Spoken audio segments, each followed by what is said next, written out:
Muchas gracias. Saludo, subsecretario, integrantes, compañeras y compañeros. A mí me parece destacable la meta de percepción de ingresos que se tiene considerada. Me parece no solamente justa, sino alcanzable en esta estrategia de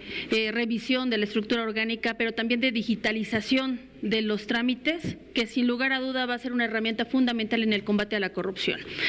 Destaco la estrategia y el enfoque de política social y económica que inició en el gobierno del presidente Andrés Manuel López Obrador, donde se buscó reforzar las estrategias en función de la soberanía alimentaria del país, la soberanía energética y la soberanía de los proyectos estratégicos, y que ahora de la mano de la presidenta Claudia Sheinbaum continúan en ese sentido, empezar a ver los frutos de lo sembrado, y de lo sembrado no solamente de los programas sociales que han fortalecido la autonomía de muchas y de muchos mexicanos que en su utilidad y en sus fortalezas como ciudadanos y ciudadanas han aportado de manera importante en transformar su realidad, y cuando transforman su realidad transforman la de su entorno, y cuando se transforma ese entorno se empiezan a transformar los territorios y por lo tanto la condición de nuestro país. Entonces lo destaco porque es importante entender por qué no se utilizó recurso privado o no se adquirió deuda para los proyectos estratégicos, porque la estrategia era romper con esa dependencia que causó el modelo neoliberal y que impidió que pudiéramos fortalecer nuestras autonomías y en ese caso, en ese sentido, también nuestra soberanía. De ahí que ahora los proyectos estratégicos, bueno, pues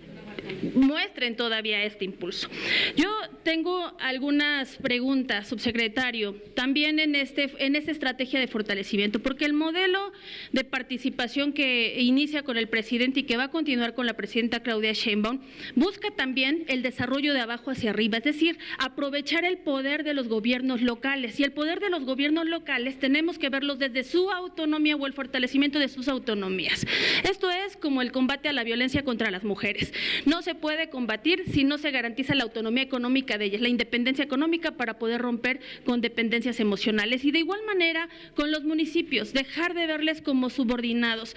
A la fecha sigue habiendo autoridades que les nombran niveles de gobierno, suponiendo que hay una subordinación, y son órdenes de gobierno. Si aprovechamos esa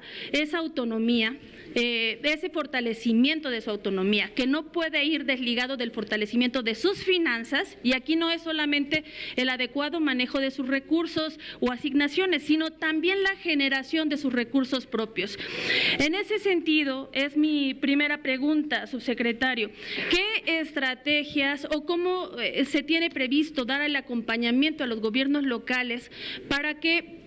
puedan contar con este asesoramiento que les permite optimizar el destino de sus recursos, tanto de las participaciones que van a recibir, pero también el manejo y la adecuación de sus recursos propios? Ya lo mencionaban algunos de las y de los compañeros, y me parece que eso es muy viable, sin necesidad, bajo el mismo esquema que ha utilizado el gobierno federal, sin necesidad de aumentar impuestos, sin necesidad de crear nuevos impuestos. Es posible si se va dando cumplimiento a ese deber.